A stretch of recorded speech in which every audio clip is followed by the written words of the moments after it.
not a game, it's a rich thing. दोपहर का वक्त था और गर्मियों के आगाज के दिन थे। मौसम ऐसा था कि सर्दी और गर्मी का पता ही नहीं चल रहा था।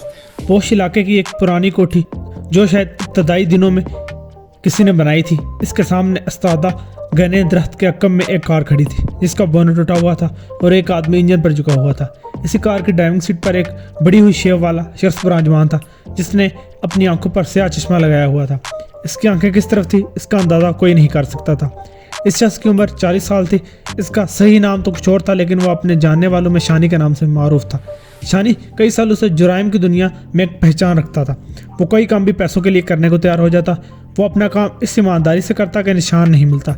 इसके बावजूद वो कई बार गिरफ्तार होकर जेल की हवा खा चुका था और कुछ ना साबित हो जाने पर रिहा होकर अपनी जुर्म की दुनिया में फिर मसरूफ़ हो जाता था।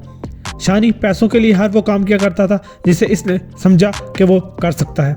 ऐसा बहुत कम हुआ था कि इसने कोई काम ये कहकर करने से इनकार कर दिया हो कि वो ये काम नहीं कर सकता। दौलत सामने हो तो वो किसी भी किस्म के हालात में काम कर सकता था। शानी के साथ सालों से इसके दोस्त मुदस्सर और सलीम भी शामिल थे। वो एक साथ काम करते थे और शानी के मातहत काम करते थे। इस वक्त इंजन पर मुदस्सर झुका हुआ था जबकि सलीम गाड़ी के अंदर पिछली सीट पर बैठा था। वो तीनों पोस्ट इलाके के रिहाइश के बड़े बिजनेसमैन के बेटे को अगवा करने के लिए गात लगाए बैठे थे। अभी कुछ देर में उसे यहाँ से गुजर कर अपने ऑफिस जाना था। वो अमीरजादा दोपहर को ऑफिस जाता था। इन तीनों ने मिलकर कल ही एक वारदात की थी और बमुश्किल वो पुलिस को चकमा देकर फरार होने में कामयाब हुए थे। सलीम का ख्याल था कि इन्हें भी रूपुश रहना चाहिए और इस अमीरजादे को अगवा करने के मंसूबे पर किसी और दिन काम करना चाहिए, लेकिन शानी ये बात मानने को तैयार नहीं था। शानी का कहना था कि वो जुबान दे चुके हैं और वो काम आज ही करेंगे। इन्हें महज इस अमीरजादे को अगवा करके कुछ लोगों के हवाले करके अपने बकाया पैसे लेने थे। मुदस्सर ने भी दबी जुबान में कहा, सलीम ठीक कह रहा है, अभी मामला बहुत गर्म है और पुलिस पीछे है, हमें रुक जाना चाहिए। मुदस्सर की बात सुनकर शानी हंसा, तुम डर गए हो, मैं डरा नहीं हूँ, लेकिन हमें मोहतात होकर काम करना चाहिए। एक ज़रा सी गलती से पुलिस हमारे पीछे लग सकती है और हम तीनों बमुश्किल फरार होने में कामयाब हुए हैं। मुदस्सर ने अपनी बात की वजाहत की, कुछ भी नहीं होगा, पुरसुकून हो जाओ, पुलिस हमारे पीछे थी और हम भागने में कामयाब हो गए। अब हम कहाँ हैं पुलिस को कुछ मालूम नहीं, ये रात बीत जाएगी और दूसरे दिन रात गई बात गई। शानी बेपरवाही से हंसा तो इन दोनों ने भी हथियार डाल दिए। इस अमीरजादे के गुजरने का वक्त हो गया। कोई भी काम करने से कबल इसके बारे में मालूमात शानी को इसका मुखबर देता था। शानी ने इसका नाम ही मुखबर रखा हुआ था। वो हवा की तरह अपना काम करता था। वो कहाँ और किन लोगों में मौजूद होता था इसका पता सिर्फ शानी को होता था। वक्त हो गया मगर अब तक इसकी गाड़ी नहीं आई। सलीम ने अपनी गाड़ी की तरफ देखते हुए कहा, अमीर लोग बहुत सुकून, इत्मीनान और बहुत आहिस्ता आहिस्ता काम करते हैं। शानी मुस्कुराया, ये अमीर लोग इतने स्लो मोशन क्यों होते हैं? लगे हाथ सलीम ने भी पूछ लिया। वो फिर मुस्कुराया। इसकी निगाह स्याह शीशों के अकब में सामने देख रही थी। एक आम आदमी अकेला 10 का काम करता है और अमीर आदमी का काम 10 आदमी कर रहे होते हैं, इसलिए बहुत पुरसुकून होता है। इस वक्त शानी का मोबाइल फ़ोन थरथराने लगा। इसने स्क्रीन की तरफ देखा, वहाँ एम लिखा हुआ था। इस वक्त इसकी कॉल। शानी ये कहते हुए फ़ोन कान से लगाने लगा तो दूसरी तरफ से आवाज़ है, तुम इस वक्त इस इलाके में हो जिसके बारे में मुझे बताया गया था? हाँ, उस जगह हूँ। गाड़ी किसकी है? मालूम नहीं किसकी है, बस काम के लिए उठाई है। अभी और इसी वक्त गाड़ी से निकलो और इसी इलाके में किसी घर में या किसी महफूज मकाम पर चले जाओ। पुलिस को तुम लोगों के बारे में पता चल गया है। सादा कपड़ों में वो इस वक्त पोस्ट इलाके के इर्द गिर्द हैं। इस इलाके से इस वक्त तक मत निकलना जब तक मैं ना कहूँ। फ़ौरन गाड़ी छोड़कर किसी बंगले में छुप जाओ, मैं तुमको बताऊँगा तो निकलना। शानी ने मोबाइल फ़ोन बंद कर दिया और बोला, जल्दी से निकलो।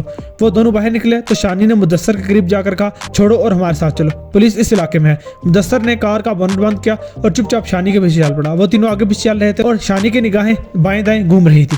अचानक इसकी चाल आहिस्ता होगी। इसने देखा कि एक खूबसूरत लड़की घर से बाहर निकलकर दरवाज़ा लॉक करने के लिए चाबी सी दिखा रही है।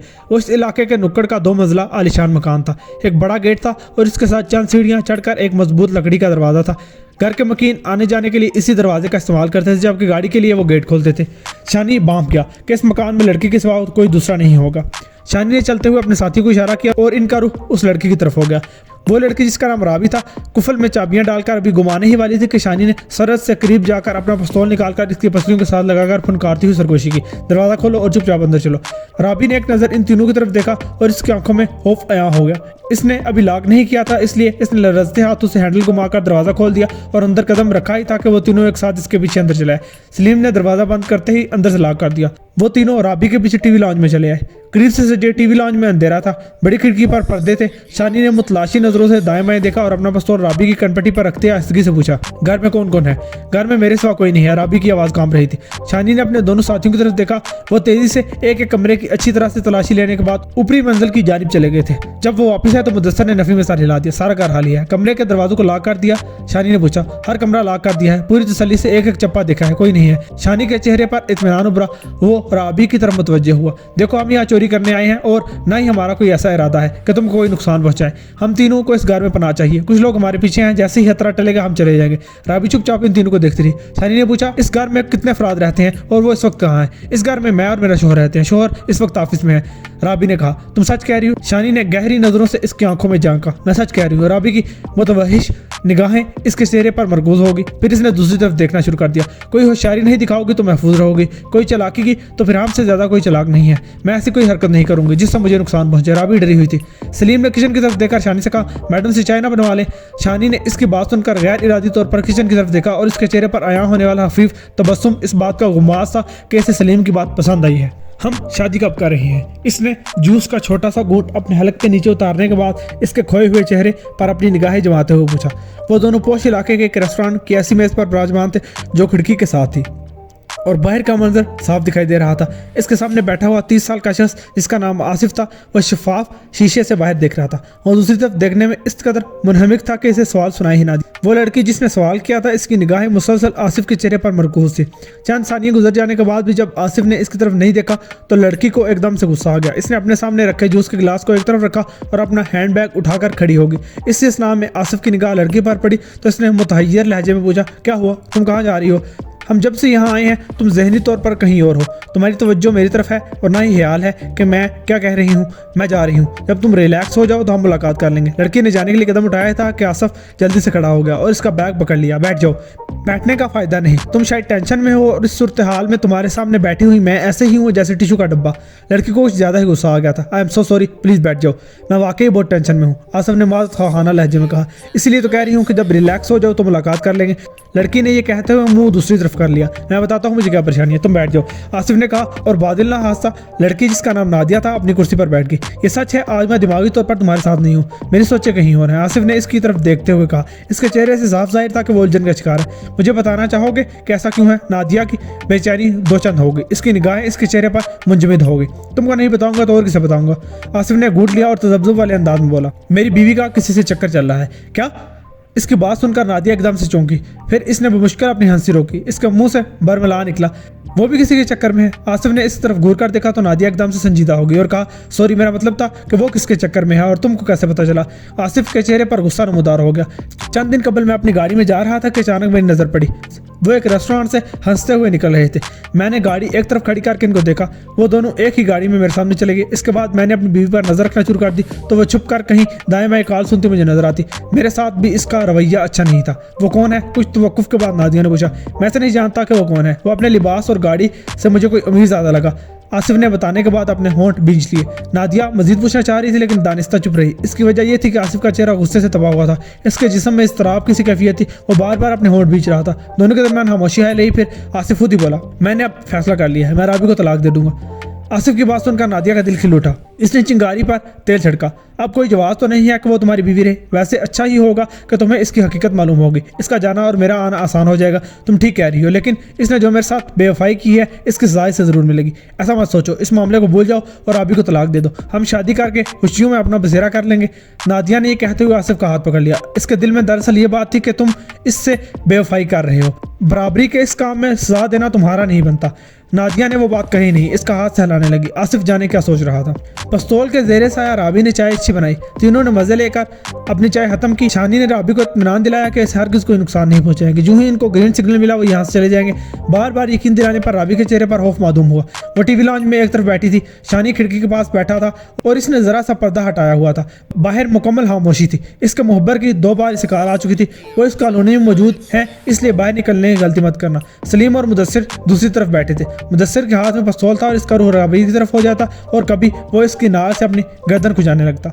एकदम शानी चौंका तो इसने राबी की तरफ देखकर इशारे से अपनी तरफ आने को कहा। राबी उठकर इसके पास गई तो शानी ने सरगोशी की। ये कौन है? बाहर आसिफ था जो दोपहर के वक्त अपनी गाड़ी पीछे ही खड़ी करके पैदल दरवाजे तक आया था और बड़ी खामोशी से कुफल में चाबी घुमा रहा था। वो कोई आवाज़ पैदा किए बगैर अंदर जाकर देखना चाहता था कि राबी क्या कर रही है। राबी को इस पर हैरत हुई। ये मेरा शोर आसिफ अली है। घर में चोरों की तरह क्यों आ रहा है? तुम्हारा शोर ही है ना? शानी ने मशकूक सी नज़रों से राबी की तरफ देखा। ये मेरा शोर ही है। राबी को इसकी वो बात अच्छी नहीं लगी, इसलिए इसने एक एक लफ्ज़ पर जोर देकर कहा। अलबत्ता इसे इस बात की हैरत हो रही थी कि आसिफ इस तरह से घर में क्यों दाखिल हो रहा है। आसिफ ने कुफल खुलने के बाद चाबी बाहर निकाल कर इसे अपने कोट की जेब में रखा और आस्ती से हैंडल घुमाकर दरवाज़ा खोला और अंदर कदम रखते ही इसने बगैर आहट पैदा किए दरवाज़ा बंद कर दिया। वो थोड़ी देर के लिए इसी जगह खड़ा रहा और कुछ सुनने की कोशिश करता रहा। मुकम्मल सन्नाटा था। इसने कदम आगे बढ़ाया। वो एक एक कदम फूंक फूंक कर रख रहा था। मुसर सी राहदारी अबूर करने के बाद जो ही वो टीवी लॉन्ज में गया, वो इसी जगह ठटका रह गया। आसिफ की हीरा निगाहें घर में मौजूद 3 अजनबियों के बीच खड़ी अपनी बीवी पर मरकूज थी। आसिफ की निगाह मुदस्सर के हाथ में पड़े पिस्तौल पर नहीं गई थी। ये कौन है? आसिफ ने हैरत ज़दा लहजे में राबी से पूछा। हम आपके मेहमान हैं। भाभी के हाथ की अभी चाय पी है, बहुत अच्छी चाय बनाती हैं। शानी ने 2 कदम आगे बढ़ाए। आसिफ की नज़र शानी के चेहरे पर गई और इसने राबी की तरफ देखकर सवाल किया, आप मेहमान का मतलब नहीं समझते? शानी ने हैरान होने का ड्रामा किया और फिर मुस्कुरा कर बोला, हम यहाँ कुछ देर के लिए रुके हुए हैं, बल्कि आप यूँ कहें कि हम इस छत के नीचे पनाह लिए हुए हैं, थोड़ी देर में चले जाएंगे। यहाँ क्यों पनाह ली है? आसिफ का लहजा करख्त हो गया। हम जराइम पेशा लोग हैं, पैसे के लिए कुछ भी करते हैं। इस वक्त भी पैसे के लिए काम करने के लिए आए थे, लेकिन हमारी मुखबरी हो गई और हमें मजबूरन यहाँ पनाह लेना पड़ी। आप अपनी बीवी से पूछ सकते हैं कि हमने इनके साथ कोई बदतमीजी नहीं की और इनको यकीन दिलाया है कि अगर आपकी तरफ से कोई होशियारी नहीं होगी तो हमारी तरफ से भी आपको कोई तकलीफ नहीं होगी। यही बात हम आपसे भी कहते हैं। शानी ने इत्मीनान से कहा। आसिफ कारोबारी आदमी था, ऐसा नहीं था कि वो इस बात को समझ ना पाता। इसके बावजूद इसने अपने उसी लहजे में कहा, मेहरबानी करके आप तीनों मेरे घर से चले जाएं। इसकी बात सुनकर शानी ने पहले आसिफ को मुतहय्यर नजरों से देखा, इसके बाद अपने साथियों की तरफ ऐसे देखा जैसे वो नजरों ही नजरों में पूछ रहा हो कि ये शख्स कहीं पागल तो नहीं है। शानी 2 कदम इसकी तरफ आगे बढ़ा। तुमने शायद मेरी बात गौर से नहीं सुनी। मैंने तुम्हारी बात बहुत गौर से सुन ली है। तुम तीनों इस वक्त मेरे घर से चले जाओ। एकदम आसिफ के चेहरे पर हैरत नमूदार हुई और इसने राबी की तरफ देखकर सवाल किया, कहीं तुम्हारी ये कोई चाल वगैरह तो नहीं है? क्या मतलब? राबी को इसकी बात सुनकर हैरत का झटका लगा। तुम मुझे अपने रास्ते से हटाने के लिए वारदात का कोई ड्रामा कर रही हो? आसिफ की मशकूक नजरें इसके चेहरे पर गड़ गई। आसिफ की बात सुनकर राबी को भी एक झटका लगा। ओह, तो ये तुम्हारे भेजे हुए आदमी हैं, इसलिए तुम दबे पांव घर में दाखिल हो रहे थे। तुमने इनके साथ मिलकर मुझे मारने का मंसूबा बनाया है। रुक जाओ। दोनों की बातें सुनते हुए शानी ने तेज आवाज में कहा। तो वो दोनों खामोश होकर शानी की तरफ देखने लगे। अपनी ये ड्रामेबाजियां बंद करो। तुम दोनों में से किसी के कहने पर हम यहाँ नहीं हैं। जब मैंने बताया था कि हमें इस घर में क्यों पनाह लेनी पड़ रही है, वही बात सच है। अब तुम दोनों चुप रहोगे और कोई नाटक नहीं चलेगा। शानी का गुस्सीला लहजा काम कर गया। दोनों चुप हो गए। दोनों के दिमाग में उभरने वाला शक एक दूसरे के खिलाफ था कि इसी ने अपने अपने महबूब के लिए रास्ते से हटाने के लिए ड्रामा किया है। इस जगह खामोशी ज़्यादा देर नहीं रह सकी। राबी जो अंदर से उबाल खा रही थी एकदम शानी के सामने चली गई और पूछा, तुम पैसा लेकर कोई और भी काम करते हो? हाँ। शानी ने इत्मीनान से इस बात में गर्दन हिला दी। मेरे पास 30-40 लाख रुपए के जेवर है, वो तुम ले लो और मेरा एक काम कर दो, राबी ने कहा और आसिफ को हैरत का शदीद तरीन झटका लगा। वो मुसलसल राबी की तरफ देखने लगा। इसके दिल की धड़कन एकदम से तेज हो गई। 30-40 लाख रुपए के जेवर सुनकर शानी की आंखें फैल गई। मुदस्सर और सलीम की तवज्जो भी इस जानब मबजूल हो गई। वो तीनों पैसे के लिए काम करते थे, इसलिए उनके लिए ये बात ऐसी नहीं थी कि वो सोच विचार में वक्त ज़ाया करते। शानी ने पूछा, काम क्या है? ये मेरा शोहर है और एक लड़की के इश्क में गिरफ्तार है। इससे कहो कि ये अपनी महबूबा को कॉल करके यहाँ बुलाए और तुम उसे जान से मारकर इसकी लाश यहाँ से ले जाओ। राबी ने एक ही सांस में कहा तो आसिफ तेजी से इसकी तरफ बढ़ा। तुम होश में तो हो? जानती हो क्या कह रही हो? मैं होश में हूँ, राबी ने तेजी से कहा। मैं इतनी बेहबर नहीं हूँ कि मुझे ये मालूम ना हो कि मेरा शोहर किस लड़की के साथ इश्क लड़ा रहा है और इससे शादी का प्लान बना रहा है। मैं भी सब जानता हूँ। मुझे भी इल्म है कि मेरी बीवी भी अपने आशिक के साथ घूमती है। आसिफ भी फट पड़ा। दोनों मियाँ बीवी की जुबान एक दूसरे के लिए इंकिशाफात पर वो तीनों हैरत ज़दा थे ही। आसिफ की बात सुनकर राबी को भी हैरत ने आ लिया। राबी ने अपना रुख शानी की तरफ कर लिया। इससे कहें कि ये अपनी महबूबा को कॉल करे और इसे इस घर में आने का कहें। मैं अभी सारे जेवर ला कर यहाँ रख देती हूँ। अपने आशिक के लिए रास्ता साफ करना चाहती हूँ। मुझे भी इनके हाथों मरवा देना चाहती हो? मैं सिर्फ इसे मरवाना चाहती हूँ जिसके साथ तुम शादी करने का ख्वाब देख रहे हो और मुझे धोखा दे रहे हो। तुम भी तो मुझे धोखा दे रही हो। मेरी गैर मौजूदगी में इसके साथ जाती हो। राबी ने एक बार फिर शानी से कहा, सामने बेडरूम में मेरे जेवरात पड़े हैं, वो सब ले ले और इसकी महबूबा को यहाँ बुलाकर मारकर इसकी लाश गायब कर दे। मैं 50 लाख रुपए कैश देता हूँ, इसके आशिक को बुलाओ और इसे मार दो। कैश रकम दूंगा। 1 मिनट, शानी बोला। हम रकम लेकर कोई भी काम करने को तैयार हो जाते हैं। अब तुम दोनों को ये फैसला करना होगा कि हम किसका काम पहले करें। पहले मैंने कहा है, इसलिए मेरा काम करना होगा। राबी ने कहा। 50 लाख रुपए कैश अभी और इसी वक्त दूंगा, मेरा काम। आसिफ भी बोला। रकम आती किसको बुरी लगती है? मैं तुम दोनों का काम करूंगा, दोनों को मारूंगा। जेवर और 50 लाख रुपए दोनों मेरा हुआ। शानी ने हाथ उठाकर फैसला कुन अंदाज में कहा तो वो दोनों मियाँ बीवी दम बहुत इसका चेहरा देखने लगे। एकदम से सन्नाटा छा गया। जो जिस जगह पर था इसी जगह साकित हो गया। खामोश तवालत की जानिब बढ़ी। शानी ने कहा, तुम दोनों मुझे अभी पैसा और जेवर दोगे, मैं इन दोनों को मारकर इनकी लाशें यहाँ से गायब कर दूंगा। शानी के लहजे में सफाकी थी। पहली बार आसिफ और राबी के दिल में खौफ ने जन्म लिया। जल्दी करो। शानी ने दोनों को इस तरह से चुपचाप बेड पर देखा तो आंखें निकाल कर हुक्म दिया। दोनों एकदम से बेडरूम की तरफ चले गए। शानी ने मुदस्सर को इशारा किया और वो भी इनके पीछे हो लिया। 20 मिनट के बाद 50 लाख रुपए का बैग और बहुत से जेवरात शानी के सामने रखे हुए थे। शानी और इसके साथियों की आंखें चमक उठी, जबकि आसिफ और राबी की हालत ऐसी थी जैसे वो अपने फैसले पर पछता रहे हों। शानी ने आसिफ के सामने खड़े होकर कहा, अपनी गर्लफ्रेंड को कॉल करो, उसे प्यार से बोलो कि तुम घर में अकेले हो, वो भी यहाँ आ जाए। आसिफ इसकी पूरी बात सुन चुका, लेकिन वो बदस्तूर इसके चेहरे की तरफ देखे जा रहा था। ऐसा मालूम होता था जैसे वो सुन हो गया हो। जब कोई रद्द मल्ला हुआ तो शानी ने दुरुस्त लहजे में वही जुमला दोबारा दोहराया तो चारों ना चार आसिफ को हरकत करना पड़ा। इसने अपना मोबाइल फोन निकालकर इसका मोबाइल नंबर निकाला और अभी कॉल करने ही वाला था कि शानी ने इसे रोककर हदायत दी, बात ऐसे करना जैसे तुम वाकई अकेले हो, अपना लहजा दुरुस्त रखना। शानी की बात सुनकर आसिफ ने इस बात में साथ ला दिया। रखते दिल और कांपते हाथों से नादिया को कॉल मिला दी। जैसे जैसे बेल बजती जा रही थी, आसिफ के दिल की धड़कन बेतरतीब होती जा रही थी। एकदम से नादिया की चहकती हुई आवाज़, हेलो स्वीटहार्ट, कैसे याद किया?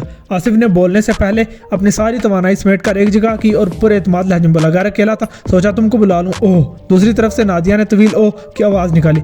फिर कहा, हैर तो है? हाँ हैर है, बस तुम जल्दी से आ जाओ, कुछ बातें करेंगे। आसिफ ने कहा, कैसी बातें करना चाहते हो? नादिया का लहजा मानी हेज था। आओ तो सही। आसिफ से ज़्यादा बात नहीं हो रही थी, इसलिए इसने बात खत्म करना चाहिए।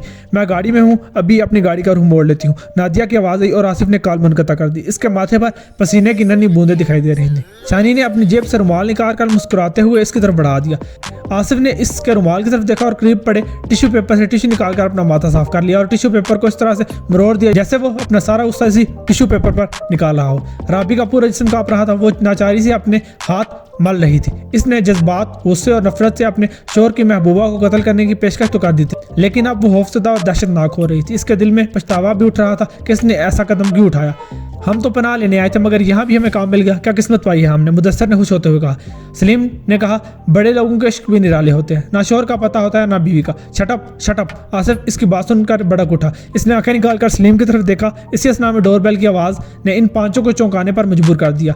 वो सब दरवाजे की तरफ देखने पर मजबूर हो गए और साकित भी हो गए। लगता है दिल में कुछ ज्यादा ही आग लगी है, जो महबूबा इतनी जल्दी भागती हुई आ गई है, शानी ने मुस्कुराते हुए आसिफ के कान में कहा। इसकी बात सुनकर आसिफ को तो गुस्सा आया, लेकिन वो चुप रहा। शानी ने दरवाजा खोलने का इशारा किया और आसिफ दरवाजे की तरफ चला गया। राबी इसकी तरफ देख रही थी और इसके दिल की धड़कन कुछ और तेज हो गई। एक अजीब खौफ ने इसे अपने हसार में ले लिया था। जो ही आसिफ ने दरवाजा खोला, इसकी सोच के बरक्स सामने नादिया के बजाय इसका हमसाया 60 साल सेहतमंद शख्स अनायत अहमद खड़ा था, जो रिटायरमेंट की जिंदगी गुजार रहा था। इसने आसिफ को देखते ही मुस्कुराते हुए खुश इखलाकी से कहा, मार चाहता हूँ आपको तकलीफ दी, मुझे एक ज़रूरी काम से जाना है और मेरी गाड़ी वर्कशॉप में है, आपकी गाड़ी मुझे 2 घंटे के लिए मिल सकती है?